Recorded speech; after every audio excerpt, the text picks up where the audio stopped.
Putin akan mengambil Moldova kalau Ukraina dapat ditaklukkan dalam waktu yang sangat singkat. Itulah ringkasan informasi sebelum informasi kali ini. Kalau Ukraina takluk dalam waktu cepat kurang dari 1 bulan paling lama setelah diluncurkannya serangan, maka itu disebut kemenangan penaklukan di pihak Rusia. Fakta lapangan saat ini sudah memasuki hari ke-11 pertempuran Ukraina dan Rusia. Pertanyaannya, kok sampai sekarang nggak jatuh juga itu Kiev? Padahal targetnya dalam 4 hari Kiev harus jatuh. Dalam pelajaran bernegara, maka perang antar negara harus dibahas strategi keduanya yang sedang berperang tersebut. Apa strategi Putin dan apa taktik rencana berikutnya kalau rencana pertama tidak jalan? Begitu juga strategi Ukraina, apa counter strike serangan balik, dan apa strategi perang kota, perang gang, perang selokan, perang gedung, yang mana tuan rumah lebih hafal seluk-beluk kotanya. Mengapa armada Rusia yang panjangnya 60 km mengular terhenti sudah 5 hari sejauh 30 km dari Kiev tidak maju-maju? Mari kita bahas dari lapangan apa adanya. Fakta, ini semua pelajaran bagi kita. Pelajaran penting sekali. Baiklah, kenal dengan nama-nama seperti Triple Canopy atau BlackRock. Iya benar, mereka adalah perusahaan mitra Kementerian Pertahanan atau disebut kontraktor pertahanan, defense contractor. Pasukannya disebut missionaries atau soldier of fortune atau tentara bayaran atau private army. Kita tahu Amerika itu negara banditos dan kampretos, bermain menekan secara militer, melakukan operasi intelijen di banyak negara, spying atau memata-mata, infiltrasi, merubah sistem negara, mengubah undang-undang sebuah negara, mengarahkan media dan mengendalikan dunia dengan uang dolar, dengan sistem pembayaran, dengan pharmaceuticalnya, dengan jaringan internetnya, dengan sosial medianya, dengan Wall Streetnya, dengan film-filmnya, dan masih banyak lagi war tool Amerika itu punya. Kemudian banyak perang yang dibuat oleh Amerika dengan sengaja sebagai create demand dalam tanda petik. Sekali lagi, kata kuncinya adalah create demand. Misalnya, virus sebagai biological warfare adalah create demand. Demand terhadap vaksin dan vaksinnya sudah tersedia. Climate change atau climate warfare adalah create demand di mana artificial food sudah disiapkan. Perang Afghanistan misalnya sebagai create demand alat perang. Mesin perang yang akan membuat industrial military kompleks Amerika jadi masuk gigi 5 gaspol produksinya, itu pun create demand. Kekampretan Amerika itu menarik. Rusia diberi sanksi dengan dibekukannya aset Rusia di Amerika dan di seluruh dunia. Alasan pembukuan aset tersebut karena Rusia menginvasi Ukraina. Beberapa waktu yang lalu, Amerika juga membekukan aset Afghanistan. Karena apa? Karena Amerika menginvasi Afghanistan. Nah ini bingung kita. Coba bagaimana? Bingung kan kalian? Langkah Putin didukung banyak orang saat ini. Walau terlihat kejam membantai warga sipil, itu lebih dikarenakan kekesalan atas tingkah pola Amerika yang sudah lama membantai, membunuh, mematikan, dan membatasi dunia yang sekarang ada lawannya, yaitu Putin. Putin jadi orang yang melawan hegemoni Amerika setelah Tiongkok sejak 2013 melawan hegemoni Amerika dari sisi ekonomi.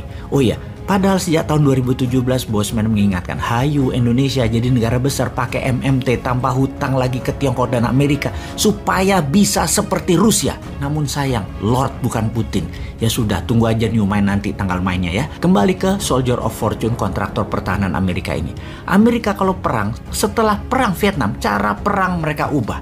Bukan selalu memakai tentaranya, tetap disubkan ke kontraktor pertahanan atau private army atau tentara swasta. Triple Canopy, BlackRock, dan banyak lagi mereka membangun tentara swasta ini dan mendapatkan pekerjaan dari Kementerian Pertahanan Amerika atau DoD, Department of Defense-nya Amerika.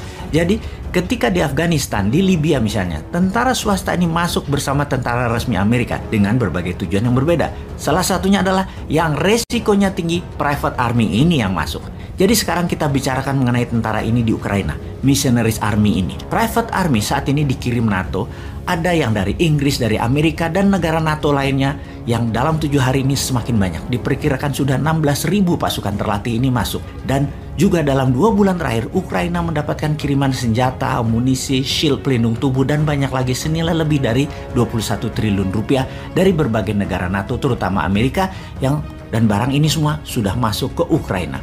Maklum, anak ciptaan Amerika yang bernama Zelensky saat ini sedang teriak-teriak kebingungan. Oke, maaf, urusan anak Amerika ini kita bahas di video berikutnya. Sekarang kita bahas dulu para missionaries ini. Tentara bayaran ini nanti akan jadi gerakan insurgensi, gerakan perlawanan gerilya dalam kota. Inilah gerakan yang Putin paling tidak sukai karena membuat perang akan panjang.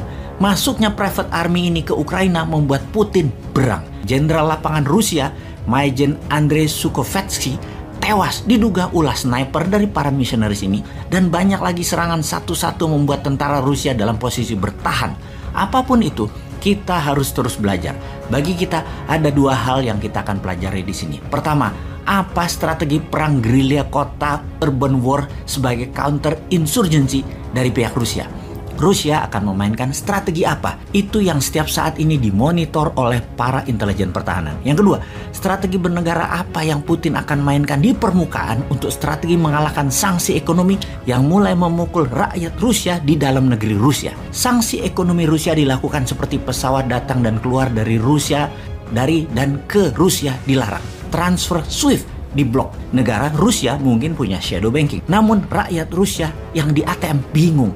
Tim olahraga, tim sepak bola Rusia yang rencananya akan main di Qatar 2022 dicoret, dan banyak lagi yang berhubungan dengan Rusia diblok. Bahkan Putin di dunia judo adalah dewan kehormatan tertinggi dicopot, diperkirakan oleh bosnya. Oke, jadi sesungguhnya apa yang nanti Putin akan lakukan di permukaan ini diperkirakan oleh Bosman ya, diperkirakan. Salah satu strategi yang akan memukul dunia balik adalah Putin membatasi produksi minyak Rusia dan tidak mengirim keluar Rusia kecuali ke Tiongkok. Akibatnya, karena keterbatasan suplai minyak dan demand yang menambah besar, maka harga minyak dunia ke harga tertinggi sepanjang masa, yaitu di atas $125 per barelnya. Apa efeknya kalau minyak ke $125 per barel?